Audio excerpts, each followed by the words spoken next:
Isang mapagpalang umaga sa ating lahat. Mula sa kawani ng tanggapan ng pagpapaunlad ng mga parke o Parks Development Office, kami ay naatasan ngayon na pangunahan ang lingguang pagtataas ng watawat na sisimulan sa isang panalangin. Iyuko po natin ang ating mga ulo at kami ng presensya ng ating Panginoon. Sa ngalan ng Ama, ng Anak, ng Diyos, Espiritu Santo. Amen. Panginoon, buong pagpapakumbaba kaming sumasamo sa iyo upang kaming mga kawani, kasama ang mga namumuno at mga opisyal ng pamahalaang lungsod ng Maynila, ay inyong patuloy na gabayan at patnubayan upang may sakatuparan namin ang aming mga sinumpaang tungkulin sa araw-araw. Gawin niyo po kaming instrumento upang mapagsilbihan namin ang mga mamayan ng aming minamahal na lungsod ng buong puso at may pagmamahal. Ilayo po ninyo kami sa masasamang gawain at bigyan kami ng malinaw na pag-iisip upang maging epektibong kawani at huwarang membro ng lipunan. Panginoon, pagalooban niyo po kami ng mabuting kalusugan at patawarin kami sa aming mga pagkukulang at paulit-ulit na pagkakasala. Ang lahat pong ito ay inihiling namin sa pangalan ng iyong anak na si Jesus. Amen. Sa ngalan ng Ama, ng Anak, ng Diyos, Espiritu Santo. Amen.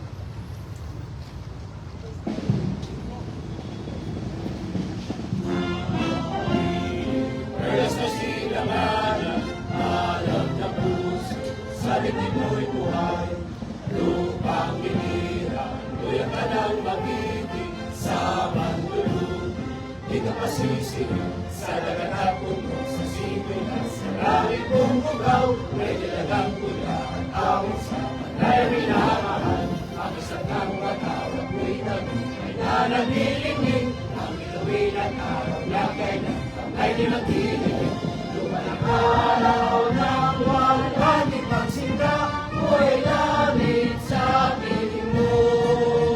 Ang ligaya naman may mga api, ang mamatay ng dahil sa'yo. Taas po natin ating makamay sa ayos ng panunumpa. Ako ay Pilipino. Buong katapatang manunumpa sa watawat ng Pilipinas at sa bansang kanyang sinasagisag na may dangal, katarungan at kalayaan na pinakikilos ng sambayan ng makadiyos, makatao at makabansa.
pagkakataong ito, tinatawagan namin ang pinuno ng tanggapan ng pagpaunlad ng mga parke para sa kanyang pambungad na pagbati, si Direktor Giovanni I. Evangelista.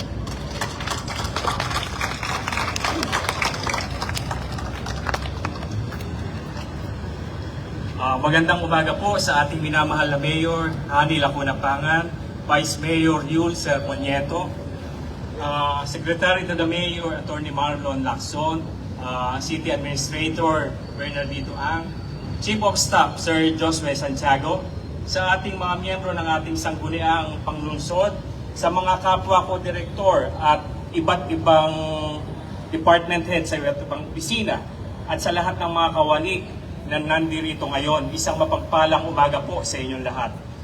Ang Parks Development Office o opisinang nangangasiwa sa pagpapanatili ng kaayusan, kalinisan ng iba't ibang parke, liwasan at monumento, pati na rin ang mga Center Island na matatagpuan sa 6 na distrito ng Maynila. Halimbawa po, itong mga kinatatayo nating lugar, ang Kantilya ng Katipunan, Mehan Garden, Arroceros Forest Park, ang bagong gawa po na Peri-Peri Park sa kanto ng City Hall, itong sa Diticam. At ang mga Center Island, gaya ng Rojas Boulevard, Calao Avenue, Abad Santos, Ramon Magsaysay at marami pang iba. Ang katangian po ng mga lugar na nabanggit ko ay isa lang.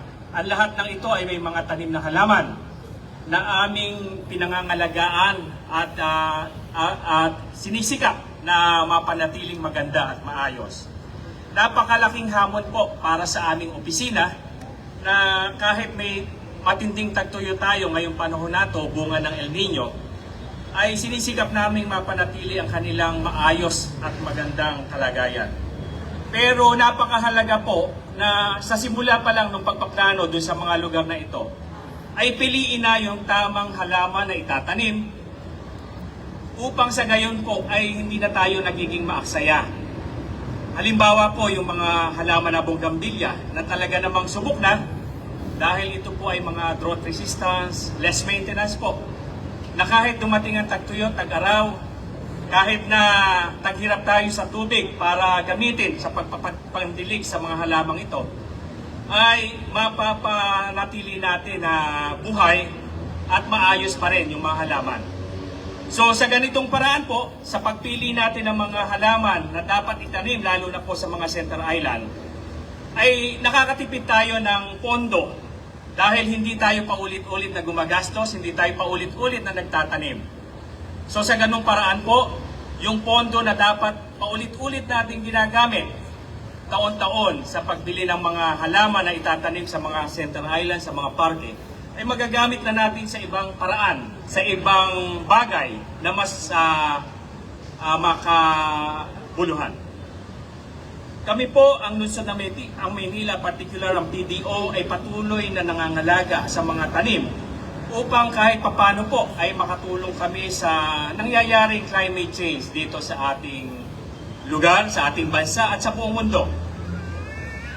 Kung mapapansin po ninyo, yung mga Center Island natin, kung binabaybay mo po ang Rojas Boulevard, papunta ka ng airport, nanggaling ka sa Maynila, makikita mo ang diferensya ng Center Island ng Maynila at Center Island kung makakarating ka na sa Pasay. Kung nanggaling ka naman po sa Maynila, pabiyahe ka, papuntang monumento, boundary ng Caloocan, makikita mo rin po ang itsura ng mga Center Island ng Maynila kumpara sa Caloocan. Ganon din po from Manila going to Quezon City.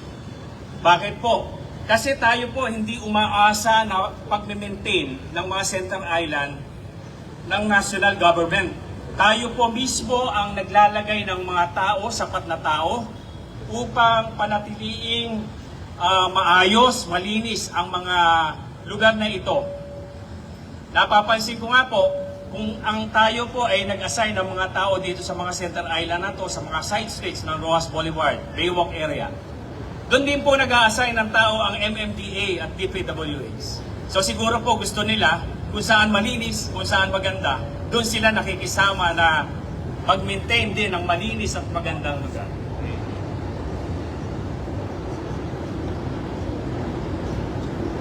Ang inyo pong lingkod, kaagapay, ang kasamahan ko sa PDO, yung po mga nakaberne, ayan yung mga tao namin, ang mga JO. At yung mga nakaputi po ng uniform ay sila yung mga regular na empleyado. Ay gagampanan po namin ang aming tungkulin at gawain sa ating mahal na lungsod ng Maynila.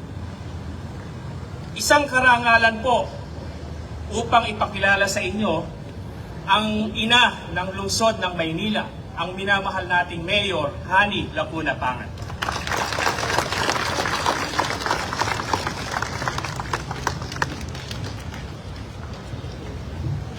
Maraming salamat, Direktor Giovanni Evangelista ng Parks Development Office at sa lahat ng iyong mga kasamahan sa iyong tanggapan. Alam ninyo, hindi ho madali ang kanilang ginagawa sa araw-araw.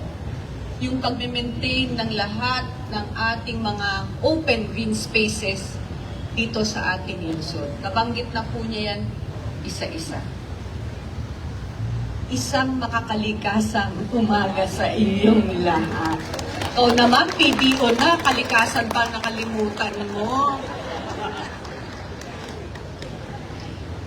Alam po ninyo, napaka-informative po ng sinabi ni Direktor Evangelista. Totoo naman po yun. Ang Maynila po, para sa kaalaman nyo, ang most densely populated city in the entire world sa buong mundo. Tayo po ay may 38 square kilometer lang na area. At ito po ay punong-puno ng mga building, bahay, commercial spaces, at kung ano-ano pa. Unfortunately, 4% lang po ang meron tayong open green spaces dito sa ating lungsod. Kaya po, kahit papano, sa pamamagitan ng PDO, ito pong mga open green spaces natin ay pinapanatili nating maayos. Puno ng mga halaman. At gaya nga po ng sinasabi ko, lalo na ngayong El Nino, napakahirap po i-maintain ang magandang ayos ng ating mga halaman. Pero dahil po sa pagsisikap ng ating PDO, lalong-lalo na po yung nasa field, yung nakikita po natin na nagtatanim, naglilinis ng ating mga center island. Alam niyo, minsan po kahit hindi na natin sakop, tayo pa rin ang naglalagay ng mga halaman. Kasi gusto po natin yung kakaunting espasyo na meron tayo ay punong-puno ng mga halaman. Inaanyayahan ko rin po kayong lahat. Walking distance lang naman. Silipin naman nyo yung Aroseros Forest Park natin. Nang sa gayon ay mahikayat nyo iba pang mga Manileño na dumalaw din, libre naman. Doon kayo magmuni-muni, magpalamig, mag-relax. Ito naman po ay bukas. Makita nyo yung tinatawag nilang last long sa Manila. Kaya po, sana tulong-tulong tayo, hindi lamang sa kalinisan, lalo na po natin mapagyabong ang ating kapaligiran. Kung may pagkakataon kayo sa inyong mga sariling bakod, bakit hindi kayo magtanim? Paramihin po natin ang ating mga green spaces dito sa Maynila. Yun po ang kulang na kulang tayo. At sana po, pahalagahan natin in general ang ating pong kalikasan. On the other hand, mamaya po ay magbibigay tayo ng parangal sa mga nagsipagwagi sa ating Interdepartmental Sports Fest na ginanap noong nakaraang taon. Congratulations po sa lahat ng mga nagwagi. Sabi nga nila, di ba, hindi maaari puro trabaho na lang. Dapat meron din tayong kunting kasiyahan, kaunting exercise, at isang friendly competition sa mga kawani ng ating pamahalaan. Again, congratulations po sa inyo. At muli, atin pong simulan ng ating linggo ng masaya, maayos, mapaglingkuran po natin ang ating mga kababayan ng tama dahil tayo lang po ang kanilang inaasahan. Magandang umaga po sa inyong lahat.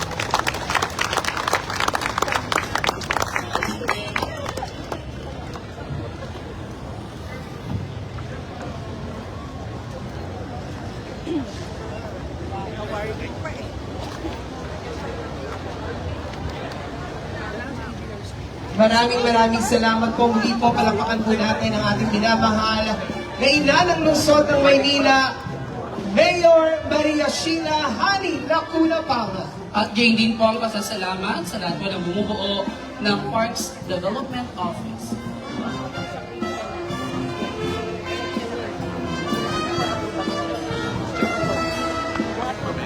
Lipat po kayo dito, lipat po kayo dito. Ate, ate.